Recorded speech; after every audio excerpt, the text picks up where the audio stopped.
जोरदार पाऊस आणि आज आम्ही चाललोय पावसातील रानभाज्या गोळा करायला. समोर जो डोंगर दिसतोय त्या डोंगरामध्ये फोडशीची भाजी मिळते. ती फोडशीची भाजी आणण्यासाठी आम्ही आज चाललोय. तर समोर आहे एक तलाव आहे जे कधीच उन्हाळ्यातही आटत नाही आणि त्या डोंगरापर्यंत आम्हाला जायचंय. पाऊस जोरदार चालू आहे कोकणामध्ये.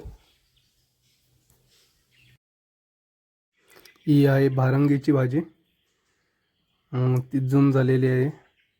भारंगीच्या ढेऱ्यांची भाजी केली जाते. डोंगरामध्ये पोचलोय आम्ही. या डोंगरामध्येच भाजी मिळते.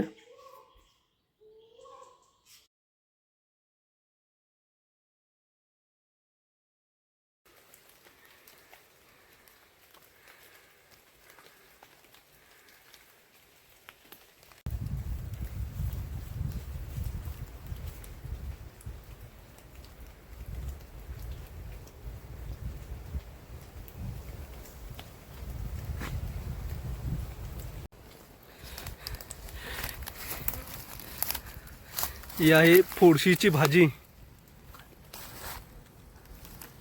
हे बघा, हे पान आहे तिचं. हे पण तीच आहे. खाली कुठे? आणि पूर्ण जंगलामध्ये ही भाजी भेटते. आमच्या इथे एक डोंगर आहे, त्या डोंगरामध्ये फक्त फोडशीची भाजी मिळते. जे पानं बघा कशी आहेत ते.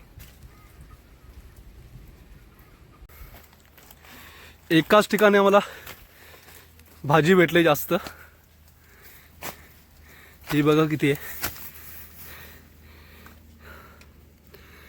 ही सर्व आमच्याकडे फोडशीची भाजी बोलतात. असाच एक दुसरा येतं जो मोठ्या पानांचा असतं, त्याला धापडा बोलतात. त्याची भाजी नाही करत.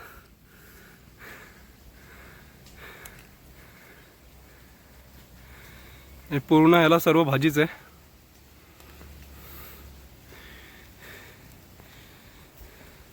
व त्या साईडला पण भाजी आहे. हे पूर्ण वरती जंगल आहे. आम्ही पूर्ण जंगलाच्या मध्ये आहोत.